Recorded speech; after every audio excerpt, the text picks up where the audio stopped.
24 न्यूजमध्ये आपलं स्वागत आहे. दुःखद निधन. सोन्याळ तालुका जत येथील सांगली जिल्हा परिषदेच्या माजी सदस्या सौ सुशीलाताई होनमोरे यांचे शुक्रवारी सायंकाळी हृदयविकाराच्या झटक्याने दुःखद निधन झाले. त्या 52 वर्षांच्या होत्या.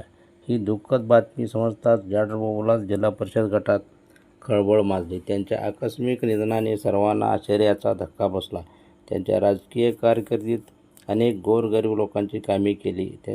त्यांच्या सामाजिक योगदानाने आणि प्रेमळ स्वभावाने त्यांना मानणारा मोठा वर्ग तयार झाला होता. त्यांच्या निधनाने तालुक्यासह पूर्व भागात हळहळ व्यक्त होत आहे. त्या उटगी जिल्हा परिषद शाळेचे शिक्षक पत्रकार लखन होनमोरे यांच्या भगिनी होत.